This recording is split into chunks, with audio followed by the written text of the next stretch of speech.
My first reaction on reading the screenplay was it was intense. I do love horror. It's not necessarily a genre that I'm like a big buff in, but when I love it, I love it.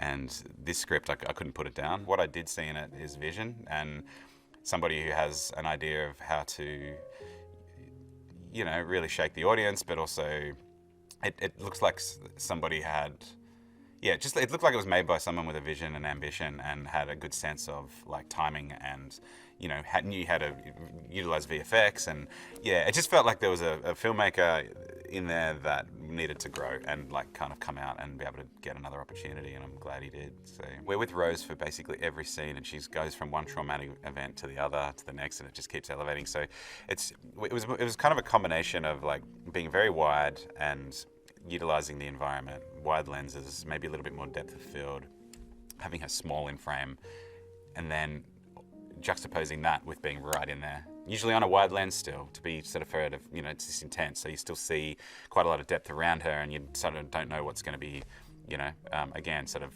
what's the next step? She's going to turn it around and then have some other horrific thing to sort of, be in her face. So I guess that sort of suspense, and we wanted the audience just to feel paranoid, I guess, and then I'm hoping that the way we shot it will kind of portray that, and that's generally a combination of being extremely wide with a lot of depth, and then also in very close with her on wide lenses, and a lot of movement, a lot of deliberate kind of we're always lurking around her, and that type of thing. It's about timing, it's about edit points and getting the right vulnerable sort of shots at the right moments and hiding what you don't want to see with shadow. I think that's a big one for me. It's so much of that is about, I kind of like the slow burn sort of stuff. Not that Rose is, like it's going to move.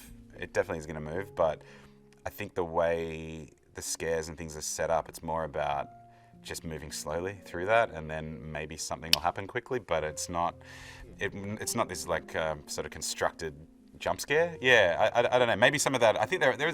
Come to think of it, there's a couple in the film, but it wasn't necessarily like this really sort of constructed thing. It's more like everything's sort of slow, and then bang, you've got something that's really freaky. She's brilliant. Like I love Stasey. It was great working with her.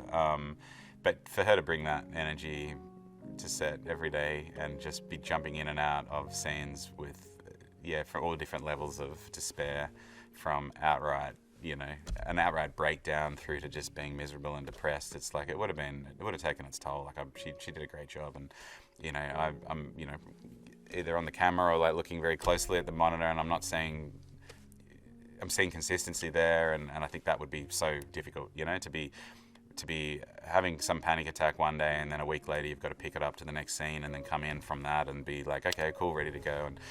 And the sets, everyone's sort of doing their thing. Everyone's just busy doing their job, buzzing around her, and she's got people doing makeup in the morning, and there's people laughing, and there's it was a very well run, ordered set. But you know what I mean? Everyone's got their own stuff to do, and just for her to be in that space of like, all right, I really admire what they do. This is going to be like terrifying, entertaining, hope sometimes humorous.